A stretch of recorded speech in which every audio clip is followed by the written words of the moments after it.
to go is Alex, a sociologist.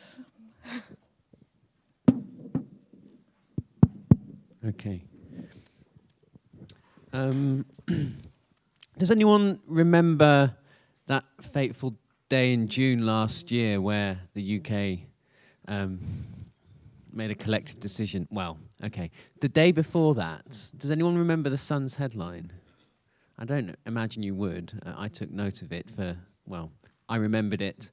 The front page had 2 pictures of women in bikinis on it, with their heads and their legs cropped, and zooming in, focusing on 2 very flat stomachs, photoshopped.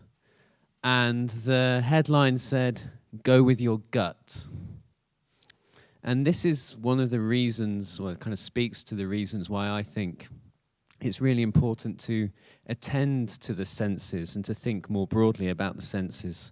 Our gut feelings seem incontrovertible. Our gut feelings are also, to paraphrase Kristeva on abjection, our gut feelings are the primers of our culture and the culture that lives through us, our own creative evocation of culture. Our gut feelings are central to that, to policing it and to maintaining it. And our senses and the sensory world are intimately related to those gut feelings, the meanings that we ascribe to particular sensoria. The sensibilities through which we filter the sensoria that surround us are central to those gut feelings. And we experience those gut feelings to be incontrovertible. They feel deeply personal, and they're things that front pages of tabloid newspapers are telling us to trust. And those gut feelings are related to, as personal as they feel, are related to deeply transpersonal, cultural and historical processes. So the sensibilities through which we filter sensoria, through which we give meaning to them, are related to cultural, transpersonal and historical processes. And we ignore the senses then at our peril. Right? We need to think very carefully about our reactions to particular smells, to flavors, and to textures, because these are related to far broader processes, and ignoring them is partly a way of ignoring some of those broader processes. And so we need to think very carefully about where our gut feelings come from.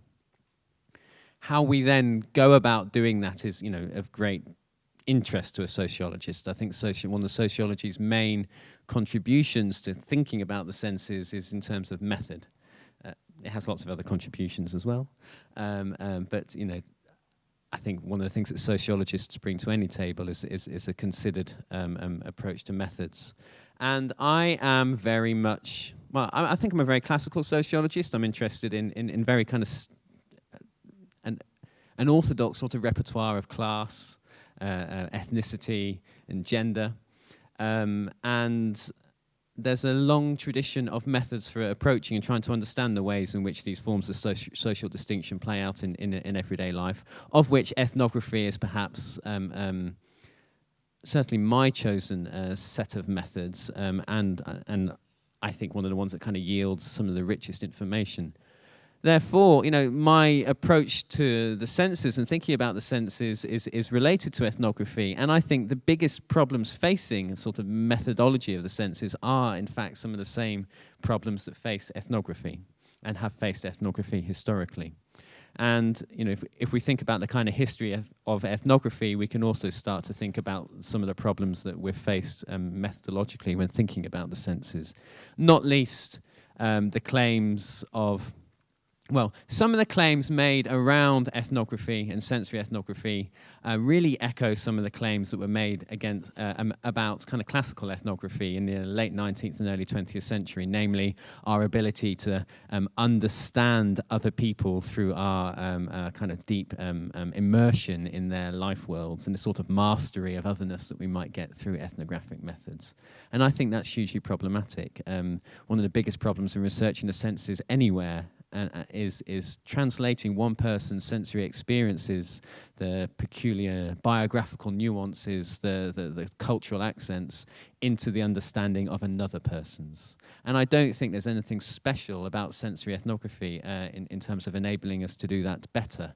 It'll give us more data, it might give us richer data, but it doesn't kind of solve that problem of translation.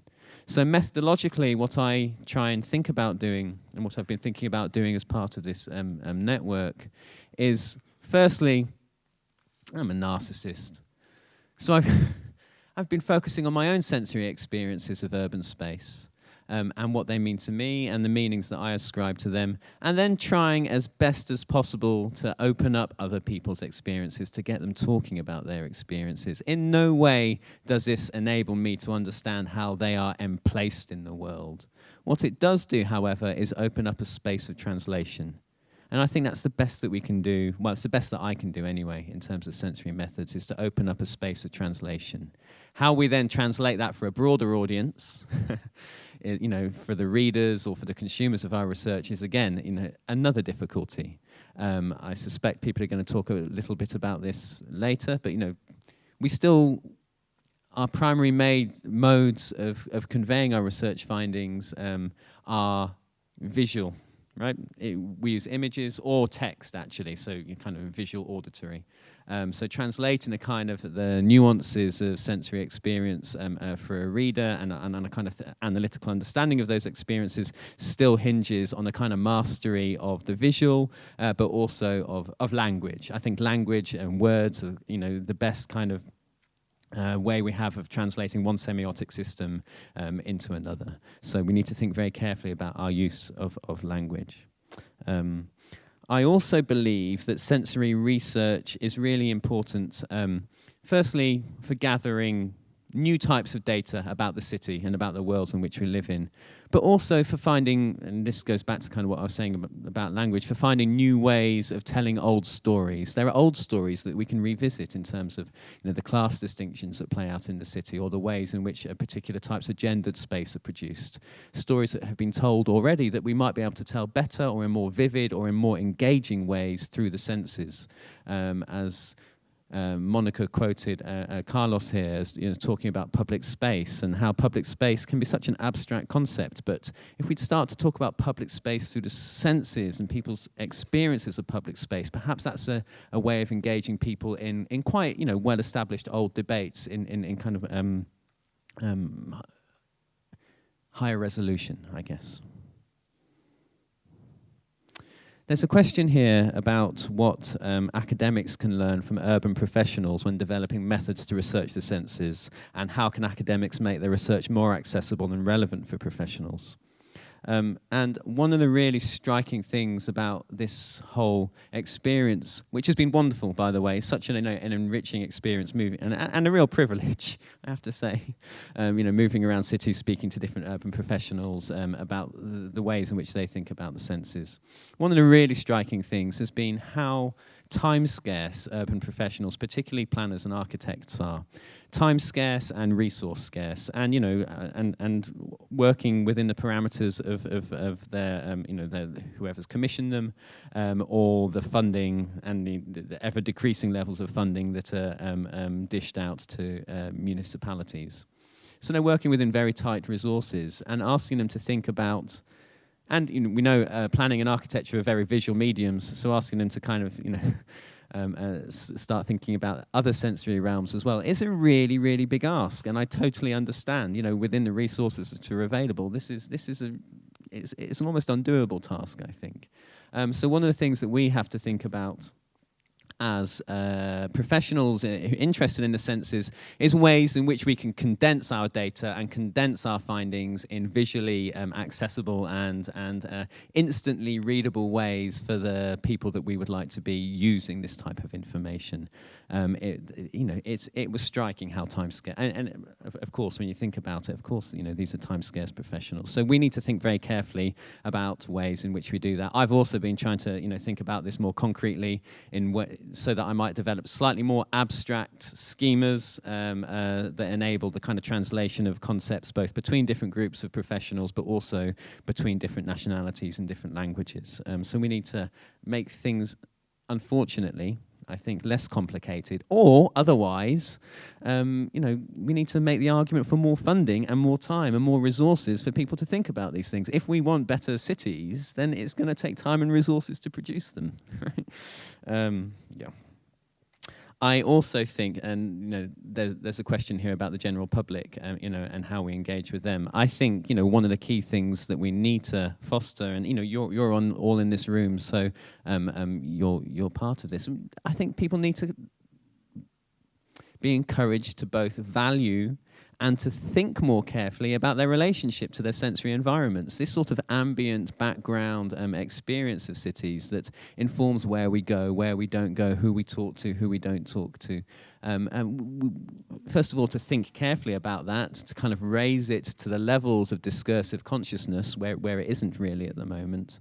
But also to have them realize that could be valued. Their experiences of space do have value, and those experiences are often the kind of foundations for the communities in which we live in, and our attachment to specific neighborhoods. And to have people talk about that, and then to have a broader range of urban professionals value it, to have people realize that their experiences are valued, is really crucial if we kind of want to make use of the types of interventions that we've been trying to develop. Right, thank you, Alex. I'm now going to go to Astrid to have a historical perspective on our discussions. I was very pleased that the sociologists have discovered that history matters and that the world did not start only in the present. So I will talk from the perspective of history, and as I have already said, sort of quite a lot in the introduction about why I think the census matter. I will talk more about why I think history matters to understanding the census, and how in turn we can use the research about the present to get a deeper understanding of history. And then in the third part, kind of bring it together and think about how we can mediate history as a sensory experience. When we started this project, I was sort of probably rather egoistically mostly looking for, what the social sciences, the natural science, the present could contribute to a better understanding of the census in history. My own area is in modern European history, and I'm particularly interested in how societies live with the past, what we choose to preserve, how we change the physical world around us, and how the intangible past, the memories, both cultural and personal, shape different societies present. And I think I was at a moment that was, sort of part of a much broader change in how we think about heritage, how we think about memory, how we think about urban history, and that moved from a more institutional history where we looked at, mainly the politics, the decision makers, and coming back to a problem that had been there for a long time is how we actually think about how is the consumption of the past, how do we understand how people relate to it, and how do we go beyond the people who produce the images or the ideas. And where a lot of new approaches were coming from, first of all, cultural history, the history of emotions, and then sensory history, but all of these kind of emerging as different fields. And what I was interested in was how can we actually bring them together? And in particular, how do we deal with the very strong emphasis on the political that we have on the one hand, and then the experiential? Are these two sides of the same coin, or how are they, how can we actually really think about them as intertwined? And I will come back to this in a moment. But I think over the course of the network, I think I gained actually more of a sense of importance of what history as a discipline has to provide, beyond an understanding of the past. Not only are, most of the sensory features of a city are historically determined. What differentiates London from Cologne and Barcelona to large degree is sort of different histories that left their traces in the present. And also history matters both for inhabitants in terms of place attachment, but also is of course a main driver in terms of bringing tourists in and wanting to experience the specificity at place. At least that's something that we have sort of since the early 19th century, that that cities are experienced through its history rather than just its physical features. But I also think that history actually matters at a much more fundamental level, because it can give us insight about the changing nature of ideas, about how exactly the senses are culturally determined. And here we can, by looking through history, we can get a little bit to that chicken and egg problem about, how the physical and the physical environment, the mind, and the body relate by having moments of transitions when we see changes in sensory regimes. And this, indeed, I think, can free us from the present to a degree that we can move beyond the hegemonic ideas and also beyond what we just think of, what our normal is, by thinking about how these ideas have come from, but also that they might change again in the future. So in this sense, it actually helps us to think about planning, about building in a much more long-term perspective, not just for users that have our present sensory sensibilities, but for those that might have very different ones. And one of the things that we noticed in the workshops was that with regard to a lot of current projects, while there always is sort of participatory consultation beforehand, there's very little post-project evaluation. And part of it, in policy, I think, is that we need more robust mechanisms. But again, I think history can offer us very long-term project evaluations and make us think about why certain forms of housing, were at one point experienced as either very positive or very negative. And if we think about the 50s, how we think about Victorian terrace houses versus council housing then, and how that has been, completely changed through political, economic, but also sensory changes, we have a good long-term perspective. And there are also other things in where I think history is important, and if we move beyond just sort of an intellectual understanding, and I think what we saw in particular with dementia tours in different museums, and how you can use the historic environment, how you can use objects to actually be more participatory, to trigger very deep-seated memories, and to increase social well-being more broadly. So I think for all these reasons, we need more history. But then how do we actually do it?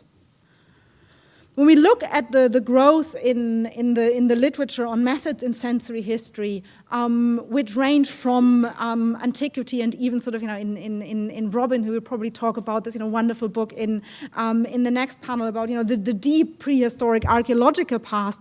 But one of the problems that we of course always have is that we cannot directly access the senses of the past. We cannot walk along, we cannot feel them, we cannot listen to them, and we cannot interview unless you're really dealing with the last 80 years.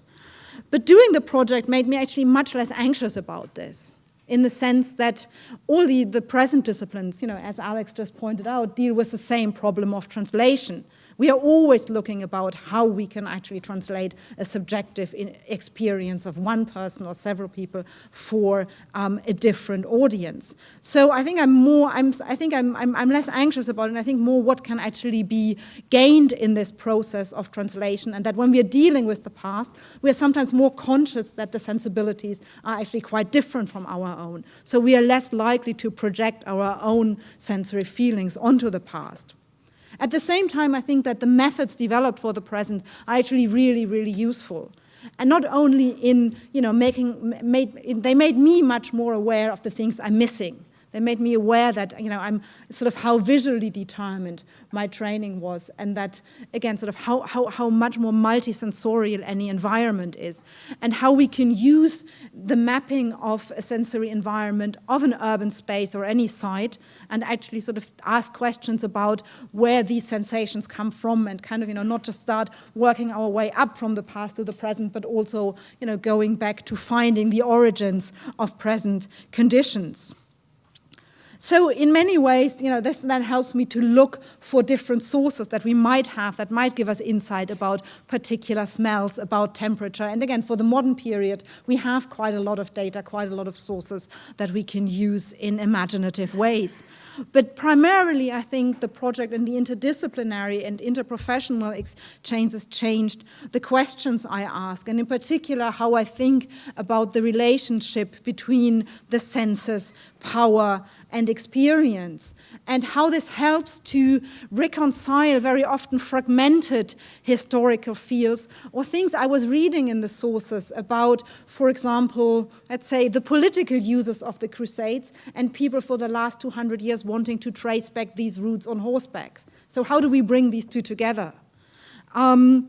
Or to think about, clashes and transitions of ideas. And I think if we re-examine, in some ways, a lot of the familiar stories told, and I think for history it's the same that we could say for sociology. If we reread a lot of old texts, I think we see a picture that is much more complex than I think the philosophers would present to us of a history of ideas that very much was just reduced to the visual as a result of the Enlightenment, where vision was seen as representing knowledge, and where therefore all the other senses were marginalized. Of course, this marginalization, this cleaning up of cities that took place in the urban regeneration of the 19th century. But when we look back at the sources, we actually see sort of a lot more transitional regimes. We see a lot more reflection on how we actually reconcile different sensory experience. And we can really see how old modes of thinking and how, in particular, religious way of interpreting our senses sort of get replaced, but not always totally, by more modern technological ways. We also see sort of more forms of resistance. I think it's very often quite easy to tell how the senses are instrumentalized and how our spatial sense is ordered. And a lot of research has been done on this since the 60s. But I think what's more complex and in some ways more interesting is how people actually resist these impositions, and how even also there is a lot of sensory thought that goes into it from the late 19th century onwards that already anticipates the democratic potential of the senses. So again, it's not a 21st century invention. And I think we can really bring together the political and the multisensorial, but also how sensory regimes have traveled. And one of the examples I looked at in the workshops was how we think about the remaking of Cologne Cathedral in the 19th century as in a multisensorial way, but also as a model that is informed by things that go all over Europe, but then also that re-inform the way other European cities are shaped. So I think one of the things we need to investigate more is the particularities of urban experiences, because a lot of what we know from sensory history, it's based on Paris and London. But it's not really there. There is a great absence of particular history, of secondary cities, of suburbs, etc.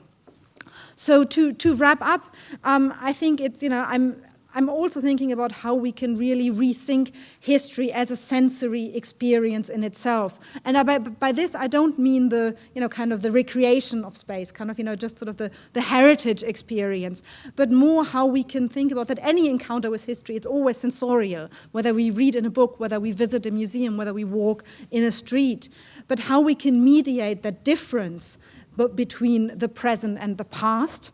And that this is actually, I think, one of the ways in how we can have our cake and eat it, by having something that is immersive, because that it is corporeal. We want to get closer to history, but at the same time, I think we need to do more to actually, use this, or can do more to draw the attention to how actually concepts change over time and have different meaning for different people. And again, I think a lot of the resources are there. They are there in museum displays. They are there in guided tours. They are there in the way we educate. And I think it's just more that we integrate, sort of this thinking about the senses in formats that already exist, to create a greater sensibility for the historic and changing nature of the senses. Thank you, Astrid. And now, finally but not least, Manuela, who's going to talk about digital culture. Well, not so much digital culture, but digital artifacts. So why are the senses important? Well, technology, as Julian already explained, traverses through all aspects of human life in different forms, for different purposes, from work, entertainment, communication, to biomedical application, sensory prosthetics, but also artificial intelligence. So we very much look at multiple networked experiences that address us in various roles, but also various activities are carried out through those networks. So the one thing that's important is that as humans we act and interact within context and within specific environments. So our action is still situated somewhere, so it doesn't float away just because we interact with a digital artifact. So we need to make sense of our virtual and our physical environments, and our senses allow us to do that. But one thing that's important as well is to look at how digital mediated activities over networks have affected our sense of space, our sense of time as well. So with the boundaries between public and private spaces blurring, but also private and public times blurring. So internet time is slightly different than clock time. So activities that we've done previously in specific places and at specific times can now be distributed over the whole day into the night. So it's a massive difference. But we also delegate human competencies to digital artifacts, so that's something I find quite important to look at. Whilst we've done that over centuries, it becomes now a big fear factor if you're thinking about work and automation and so forth. But we also create emotional dependencies and attachments to the artifacts we use and the platforms we use. So that's something I think that's also very important to look at. One of the things I'm particularly interested, because I've done research in a women's prison, was how the actual context frames our interactions with technology. And one of the things was that became very clear there, that the negativity of a space cannot be overcome with a digital solution and by creating something that might be less, or that the digital is still oppressive in a space like a prison. So there's no change to that. So the questions are very much as Julian already outlined. So most of the questions arise within the design process through translation, interpretation, and simulation. So to understand as well that technology is not a neutral tool, that it somehow shapes us and we shape it. So how do I bring it into the equation? So the different layers that technology is, it's not just a representational layer, there's also a coding layer, there's also some other layer that extracts data. Julian talked about this already. But it's, as a designer for me, so it's important to think about how do I translate complex human behavior, emotions and experiences, and model those into something that's executable, so functions, interfaces, but also then how do I extract certain information from them. But as a researcher, it then becomes a question, how do I make those various layers accountable? So thinking about who drives design developments, ideas, the whole idea of experience design, that's doing my heading really. So what kind of experiences am I after? And often it is the economic experience and the commercial experience rather than a social experience. So whose senses matter as well in terms of experience design. So who am I considering, who am I affecting with my design in the end? So technical solutions very much have social and cultural consequences. So as a designer, I need to be aware of this. And I need to also, as a researcher, look at the different hidden layers behind those artifacts. Many of our networked activities are also carried out within networks that are created by private industry. So they prefigure the extent of free expression. They prefigure how I can express myself, but it also influences internet governance. So again, this is an aspect I find also quite interesting and something that needs to be looked at. Also, networks carry a high density of information in various media formats. But they're very much visual or auditory. So I need to translate other sensory information somehow, other knowledges somehow, so I can transmit them. So what is lost in that translation? What can be transmitted? What kind of knowledge counts as something, or can be made accountable somehow? My own methodology is very much informed by trying to understand the context in which objects or digital objects are implemented, but also to think about where do they come from and how do they frame and how do they influence specific contexts and interactions within those contexts. So, as I said, I did research in a women's prison, so it was very much looking at the global policies that inform the context in the prison and also inform the different objects that you find in a prison classroom that control behavior, that control the learning environment. So for me, the context is very important, but also to understand the people that use technological artifacts. So to observe them, to interview them, to understand where the breakdowns are, the glitches, the pain points. So the personal pain points, but also the pain points that come from technology. The gaps, to bridge gaps, it's really trying to understand the interpretative frameworks and cultural codes that are used by specific groups. So I need to investigate them.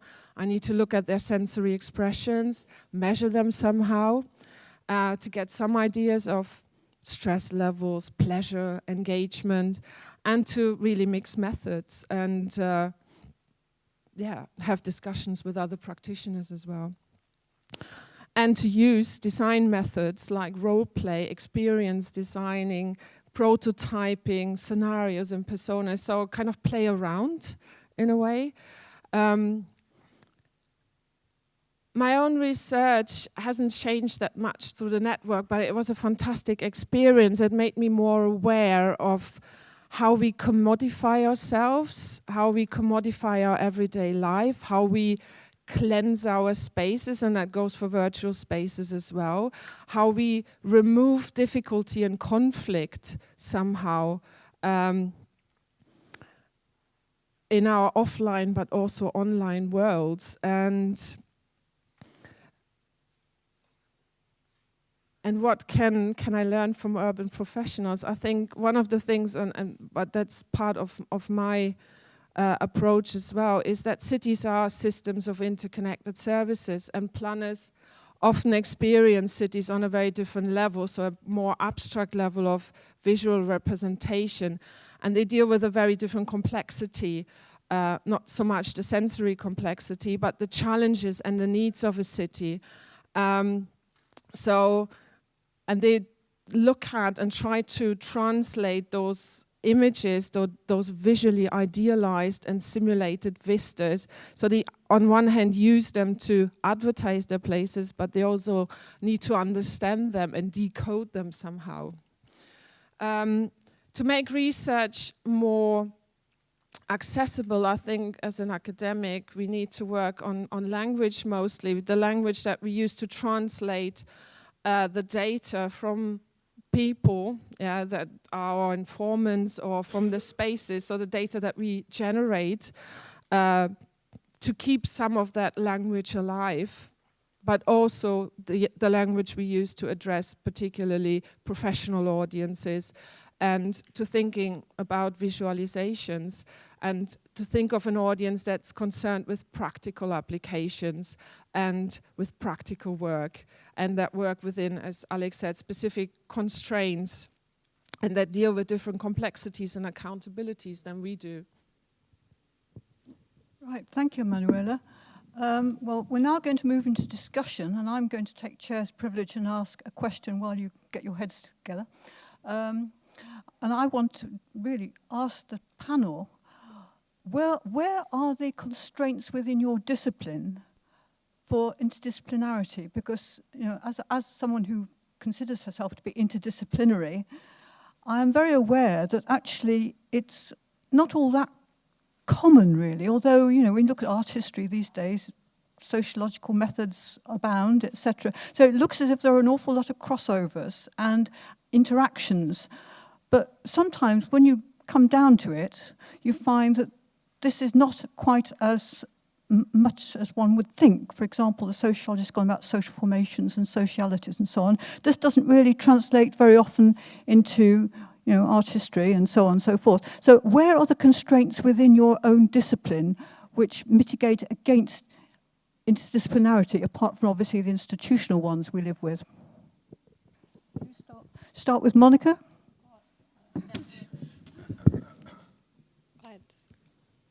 If somebody else wants to start, I need a minute to think. Am I a philosopher now or a sociologist? I was You're confused. A philosopher and a sociologist. Okay, I'll think about it. Have to be philosophers. Yeah, don't no, they? of life. Okay.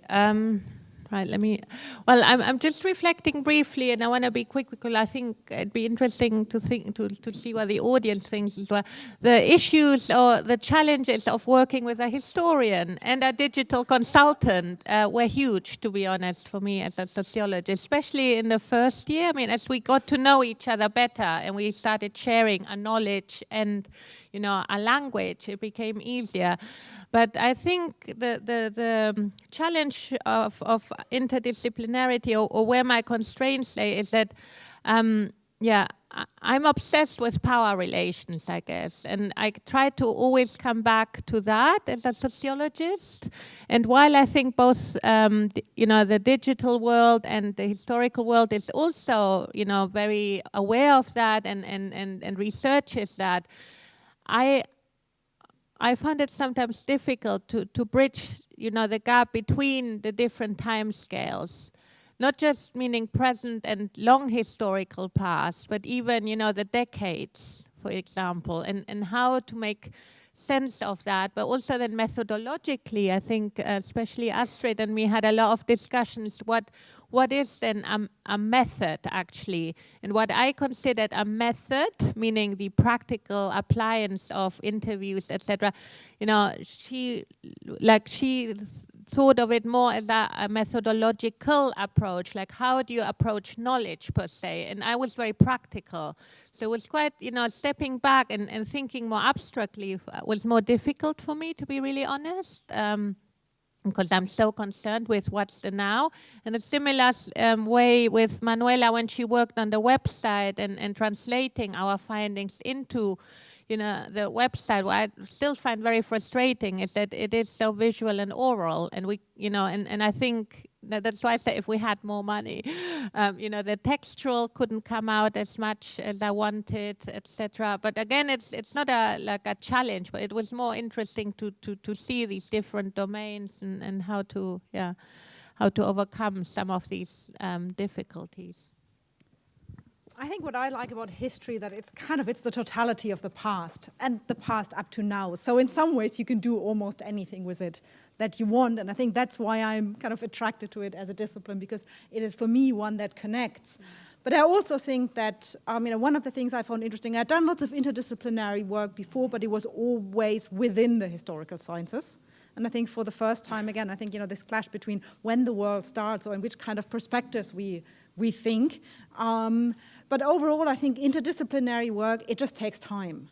And I think that's something that we've seen, you know, in this project and in others, that it takes a good year or two to build up a common set of knowledge, to read the same text and to talk out the ways, not so much misunderstandings, but, you know, very often that we start from a different base, but we don't talk about, you know, the things that underpin how we create knowledge. And I think that's where a lot of our debates actually came from. And that just takes time and it takes dialogue. And I think that's, you know, that's the constraints I see, but I think that's one that actually, you know, can be, you know, quite easily overcome.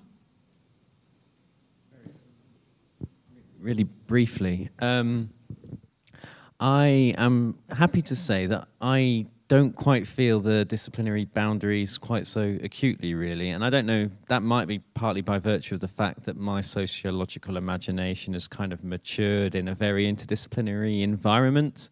I've from my PhD onwards, it's, that kind of interdisciplinarity has been very much encouraged. I work within a research centre that's, an interdisciplinary research centre with, active anthropologists and historians and sociologists and geographers. And it's in an art school, so saxophone solos come through the window, and we do joint collaborations with the drama students and the sociology students, trying to open up these issues. So in my everyday practice, I don't feel those disciplinary boundaries, and I think that's kind of reflected in my approach to research as well. What I am noticing, however, is that every time you try and publish something or put yourself forward for a conference, there's always this effort to kind of overcode you and to say to put you into this box or to that box, or even when publishing, I think, and we are pushed to publish in disciplinarily specific journals, and so obviously the pressures come from there. But in terms of the practice, I don't feel those boundaries quite so acutely, I think, and I think that's worth thinking about. I think I would echo that as well, because in our department as well, we are very much together with theatre, media, all sorts of creative disciplines. But also, I find as well the coding to fit into a discipline quite difficult, because I'm not a criminologist, but I was in a prison. I do a bit of design, I do a bit of this. So I kind of traveled across disciplines quite a bit myself. And I couldn't tell you what I am, to be honest, anymore, because I've kind of lost that sense of being, well, I wouldn't want to be put into a discipline, really, to be quite honest, yeah. Right, I think we can now take questions from the floor. Lady in the stripy jumper. Yep, again, yes. Mary O'Shaughnessy again. My question this time is about the prisons, because you've made a valid point, is that there's very limited, but the government is planning on building 3 more super prisons. And my question is could they use some of this information to actually make a difference within the spatial confines that they've got? Because there's a lot of information on how people react to their environment. And I think information's not being used interdisciplinary when they're actually building the foundations. So the question is how could this research influence something which actually is making a huge social impact to people? Okay. There is a new discipline which is carceral geography, which looks at this at the moment. But as you said, there should be a lot more consideration. My only, what's interesting for me is the idea that they've placed a lot of digital technologies in prisons, the virtual campus. And the last report I read from, the last government report I read, was that this is completely underutilized and not used at all. So someone hasn't done their research there and tried to understand the context of education in prison and trying to understand the people in prison and how they engage with technology. So it's something that Gillian said is companies that propose solutions over understanding what the consequences are of their design or what's going to happen to it in the end. Yeah. The thing, sorry, to mention is that one thing that came out from our workshop, but also, from general research, is that while the architectural discipline and urban planning do think about the sensory in their training, there's little policy, actually. The policy doesn't include, and I'm looking at Rebecca here as well, they talk about place attachment and things like that, but, to really talk about feelings and senses, I don't think we have reached that point yet in policy, whereas, of course, urban planners think about it, but how come there's no post-evaluation? I was really shocked and surprised that there isn't a consistent policy for post-evaluation, for example. Sorry, and I'll pass that on. I just wanted to say just one thing about the prisons as well, and I've just been trying to Google her name and I can't for the life of me find it, but somebody's done some really interesting research on olfaction in prisons and the very deliberate efforts to kind of remove personal smells and smells that would enable you to kind of make home in prisons, and the ways in which prisoners might They had the practice of kind of mixing the shampoos and the detergents that they were more familiar with from home and painting the inside of their cells with them so that they can kind of make a space of habitation in an otherwise inhospitable environment. But it would seem that, you know, something, well, it's not my research, I can't find her, but, you know. Yeah, okay, yeah. Maybe it's a way of masking it. Oh, yes. Was it? Yeah. Actually, just to touch on the question from there, and then I'll let Rebecca answer Monica, to encourage you to stay later when we're talking on the delivering and designing the city. Actually, there is a lot of work going on to prisons. There is a lot of thinking about the sensory consequences of that. So it's just to encourage you to still till the end, and then I'll answer your question. That was a big cop-out. Rebecca Madgen, I was on the steering group and part of this project with the panel here. I just wanted to pull up, Monica, something you said about attachment, and it is in policy. And I think one of the things that was great about our workshops in 3 different cities was that we got to have a kind of transnational or international look at the way that different senses were used within policy or not used, and the reasons for that. And doing some work on heritage conservation, what we see in the kind of Euro and a North American context is that there is no real consideration of experience and attachment past rhetoric. But if you look at that in slightly different contexts, like the Borough Charter, for example, in Australia, and a lot of work coming out, policy work coming out of East Asia, these kinds of experiential values, partly because the materiality isn't there in the same way, they don't build in stone and brick, is much more thought through. And so I think we should be wary of kind of overgeneralizing, and you know, we did look around Europe, but I think we can learn a lot about how these, to pick up something that Gillian said she didn't use, the softer side of cities is being used in policy. And I think for us as academics, it's a way to test the rhetoric in different cultural contexts and then to see how it plays out. I think we're a long way away from it in the UK. But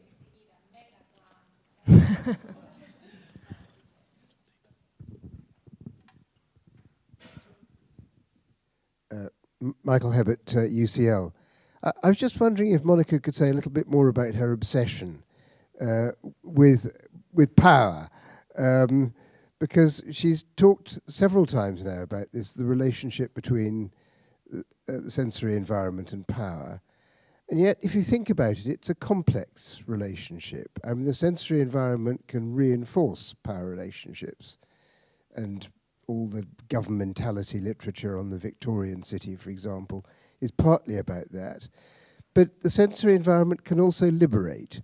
And I haven't heard anybody yet really talking about ways in which that liberating effect has played a very important part, particularly in cities.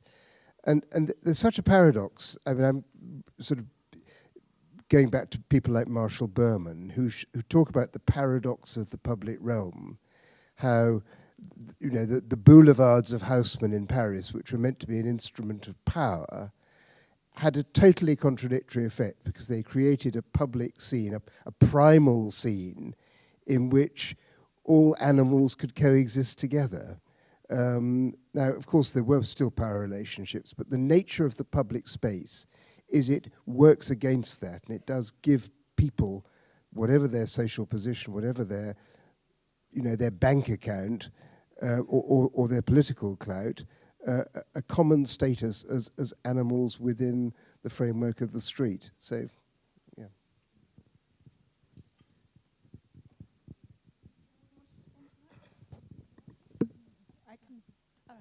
Well, no, thank you, Michael, to point that out. I mean, I tried to do that a bit in introduction and maybe not enough. But I think when we did the analysis of different sensescapes in Cologne, but also in Barcelona and in London, and a theme that came out is how the senses provide not only, you know, like focusing on the senses brings out much more I don't want to talk about resistance, but the alternative modes of doing public space and living in the city.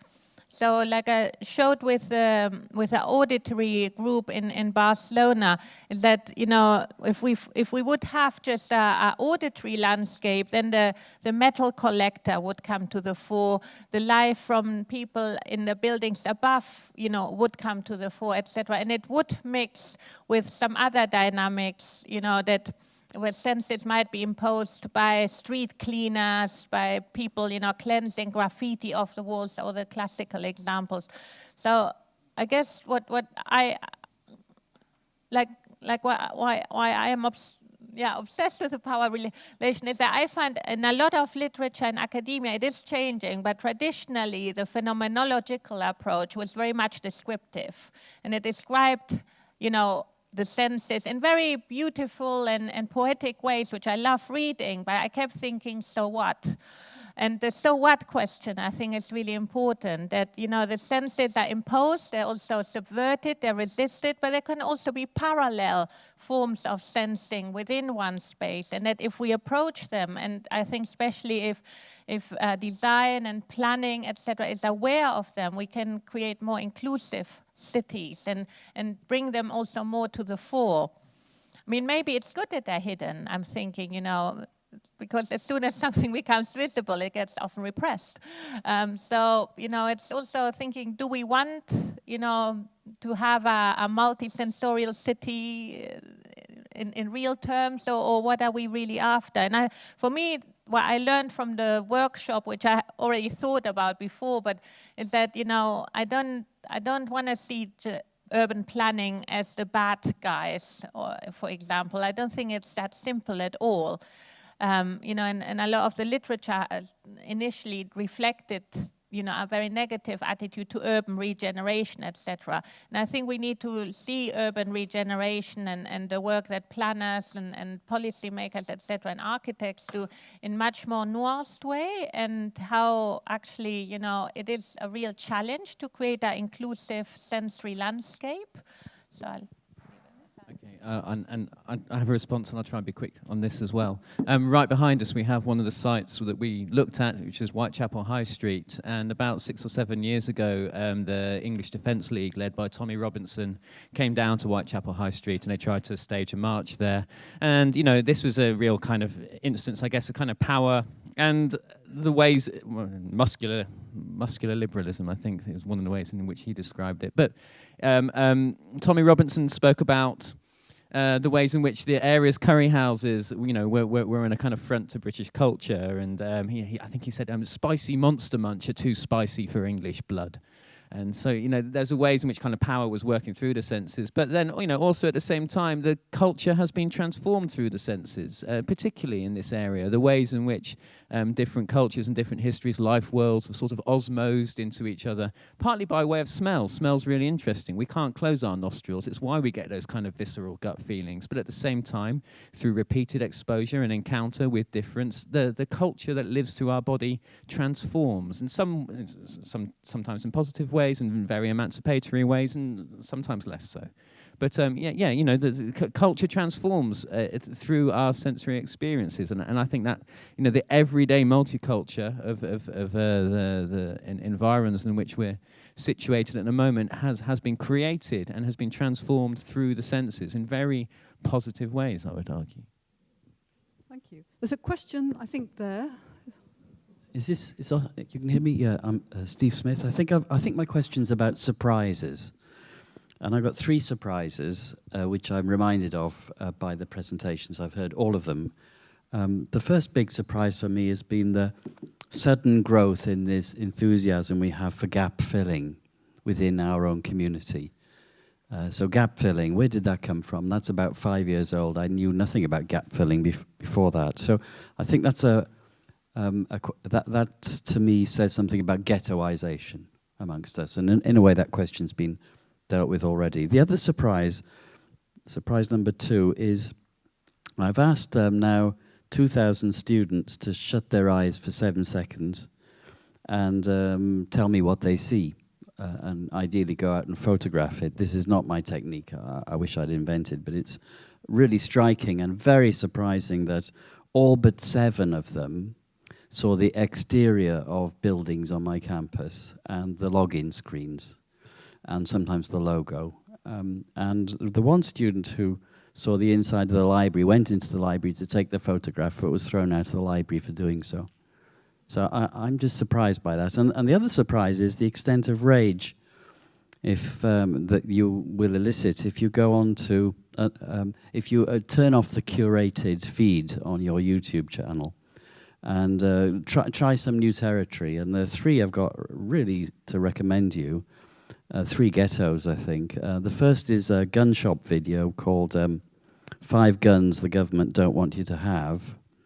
The next one is the best flat earth proof video footage of flat earth from high altitude. I could recommend others. And if you make comments here, the extent of rage which you get back is really quite surprising. So when we get surprised, it usually tells us we got something wrong. Our framework was wrong and has been refuted. So I think my question to the whole panel is, what surprised you? What surprises you? Who wants to go on this? I mean, Manuela, you said something about the messiness of everyday life. Surprises there. Can I have a minute? I think I'm not sure about gap filling. I think it's more a question of connecting dots is more important. We need to find out things we don't know. But in part, we have so much knowledge about this, but a lot of fragmentation. In terms of surprises, I think for me it related to that, and walking around with practitioners, with other, just in some ways how realizing one's own blindness.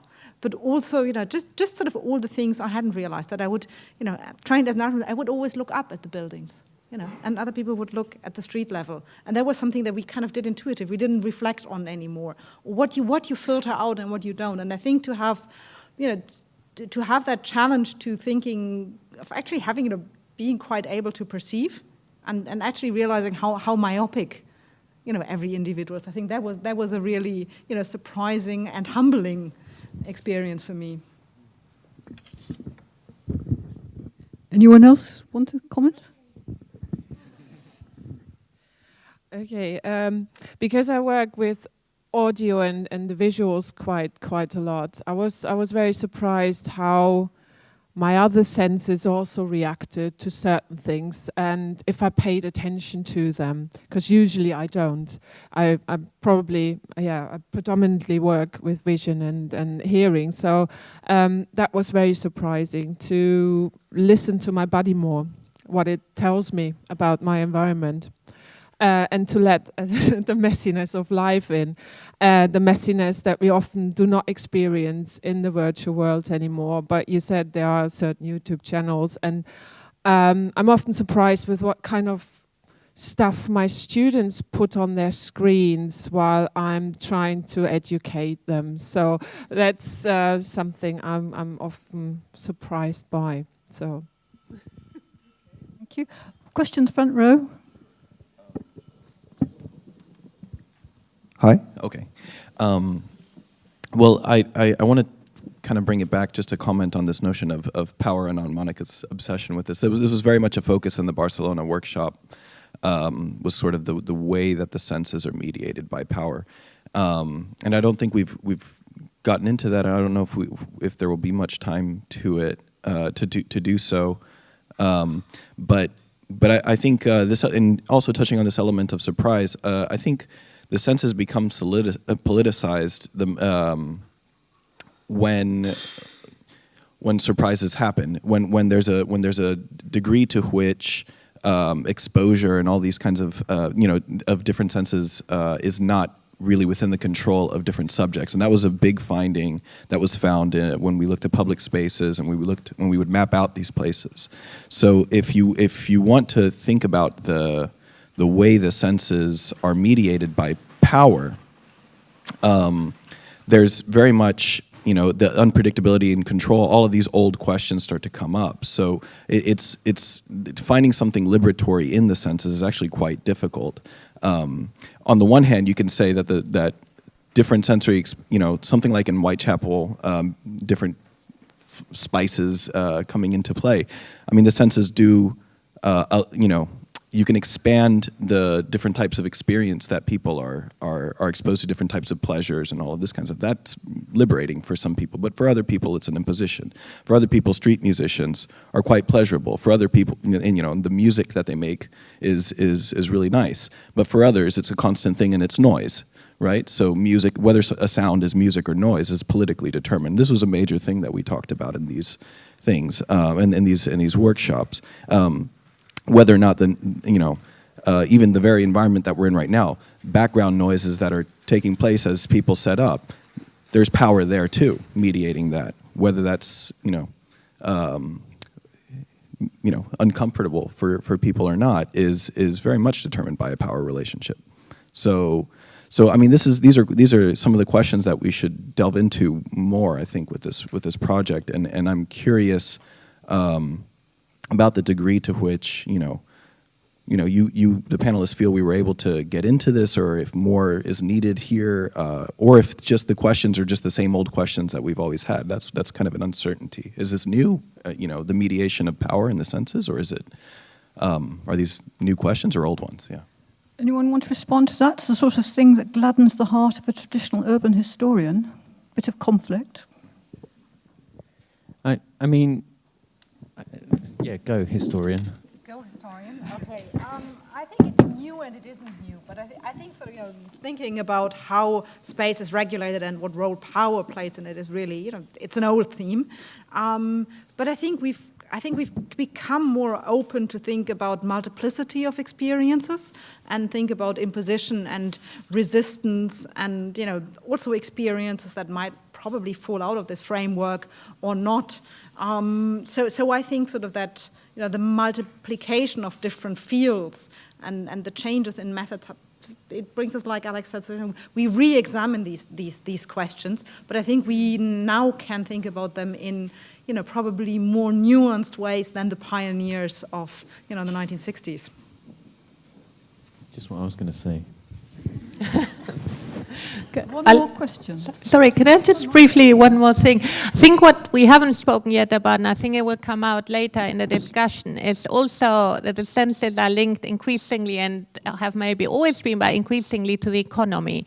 And we live now in an experience economy, as some people claim, etc. And then the talk that Gillian gave about the future of cities, and these smart cities, are huge economic endeavors and plans for the future. They're not just done to entertain ourselves. So I think there is where the power question is really important again, in terms of, and it links then again to the digital, to representations. And I think what for me was very important in this project, that while we discuss the present real experience, the empirical embodied experience of cities, we were also constantly thinking of the digital mediation of those places and what power relations can be embedded there, again, financially. So I just think we need to think of, as a bit of a Marxist that I sometimes become, also the, power in relation to the economy and how the senses are part of this economy, of the capitalist economy. Are there any final sound bites from the panel? Or any one last question anyone's dying to ask? Oh, yes. At the back, yeah. Hi, my name's Dirta Weig and I work in Barcelona. And I would like to go back to this question of sociocultural differences in sensing, and also with regard to limits of the body. And I think there's a project by a guy called Tim Lomas at the University of East London, which describes different emotions, which is also, I guess, one way into this, showing that, it's not just the sensory experience, it's the emotions, and there are things which we just can't translate from one location to another, from one culture to another, from, personal or cultural experience. And if you could say a little bit more about how we can work with that. And my question is also motivated by my own experience of, all the different places that I've been to, and my own attempts to get as deep into the place wherever I am, and just feeling that the body has this limit. There is a boundary to how deep I can go into a sensory experience in any given place. And, you know, thinking in terms of policy making, okay, there's this whole discussion which we've touched on that, you know, the planners may be open to it, and I think, Monica, you addressed this, you know, they learn about it, but when it comes to actually putting it into practice, it's sort of sidelined.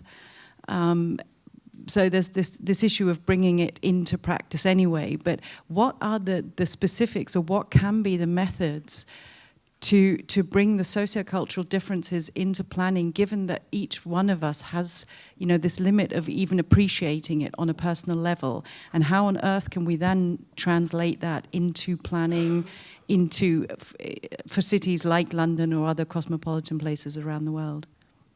A big question. Any volunteers? Yeah. I mean, obviously, you're kind of, there's an echo here of the kind of point I was making before about the difficulty of translation. At the same time, we're not as unique and beautiful as we like to think we are, and we fit into, well, maybe we fit into broader patterns, right? I mean, so there are ways in which we can kind of draw on our own limits and try and relate those to other people's limits, and, you know, and try and track those limits across different groups. And I think that's really important to kind of revealing the broader processes and the broader typologies that we fall into, I think. And that's really, really valuable. It's not to say that you can, as I said, you can completely understand across difference, but understanding those patterns. And I think there might be more quantitative ways in which we can do this as well. You know, I think everybody here is kind of working qualitatively, and I think this has kind of revealed ways and further ways in which we might kind of go in and produce kind of neater abstractions that we can produce more quantitative data about to kind of identify some of these patterns as well. Anybody else? I wanted Alex to talk about his chicken shops for a minute, like to exemplify a bit the issues. Yeah, maybe. Sorry, what about? Well, like the different sensory regimes and importance of having a diversity of sensory regimes when urban planning gets, you know, implemented. Sure. Okay. So there's a lot of well, if you look at the planning consultations that have been carried out in Tower Hamlets, around Whitechapel, around Dalston, around a lot of the areas around here, fried chicken shops get mentioned recurrently as real issues and barriers to the development of the area. And it's a particular class of individuals who are raising this as an issue, particularly the gentrifiers who've moved into these neighbourhoods over the last 10 to 15 years. And the smell of fried chicken, you know, stands to actually, it clings, and it might mark you as being something other than you are. This is a kind of classic middle-class anxiety, whether it's the smell of chips in the 80s or the smell of herring in the 19th century. You know, we don't want to be marked, me. I don't want to be marked by smells that might mark me as other, right?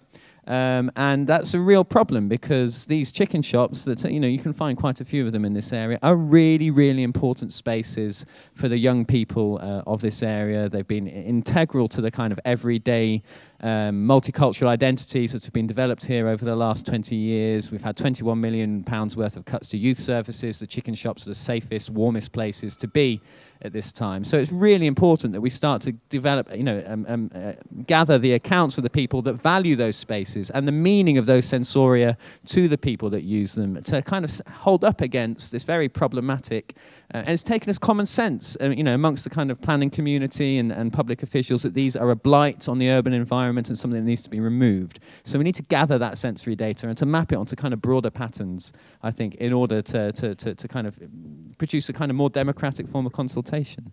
That's an extremely good note on which to finish, since we're just about to have lunch.